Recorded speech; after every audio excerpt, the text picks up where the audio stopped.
एक दिन एक कंपनी में इंटरव्यू के दौरान बॉस, जिसका नाम रोहित था, ने सामने बैठी महिला पूजा से पूछा, आप इस नौकरी के लिए कितनी तनख्वाह की उम्मीद करती हैं? पूजा ने बिना किसी झिझक के आत्मविश्वास से कहा, कम से कम 90,000 रुपये।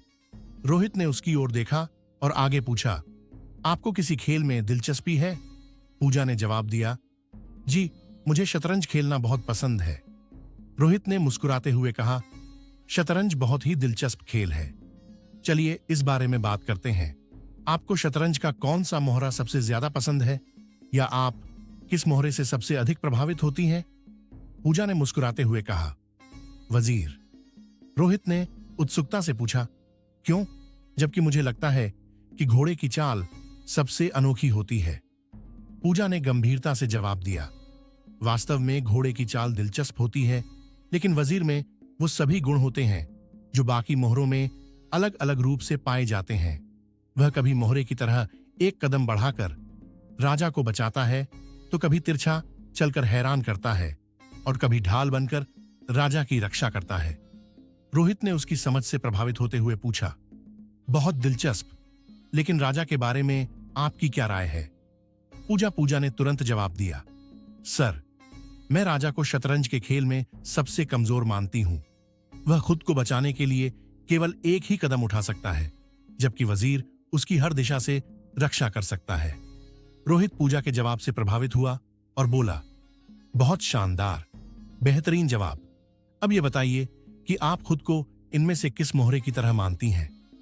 पूजा ने बिना किसी देर के जवाब दिया, राजा।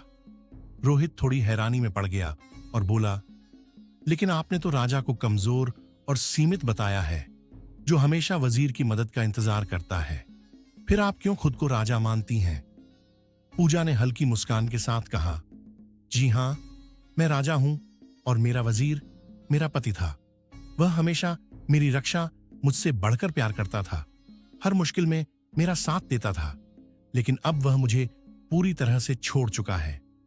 रोहित को यह सुनकर थोड़ा धक्का लगा और उसने गंभीरता से पूछा, तो आप यह नौकरी क्यों करना चाहती हैं? पूजा की आवाज भर्राई, उसकी आंखें नम हो गईं। उसने गहरी सांस लेते हुए कहा, क्योंकि मेरा वजीर अब इस दुनिया में नहीं रहा।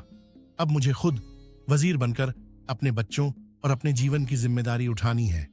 यह सुनकर कमरे में एक गहरी खामोशी छा गई।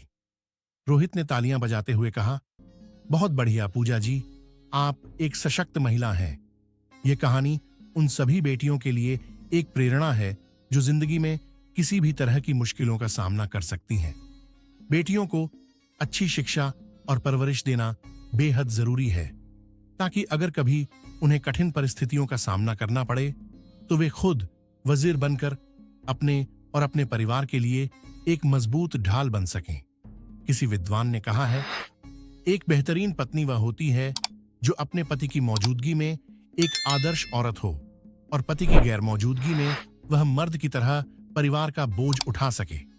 यह कहानी हमें यह सिखाती है कि जीवन में परिस्थितियां चाहे जैसी भी हों, अगर आत्मविश्वास और समझदारी हो तो कोई भी मुश्किल हालात को पार किया जा सकता है।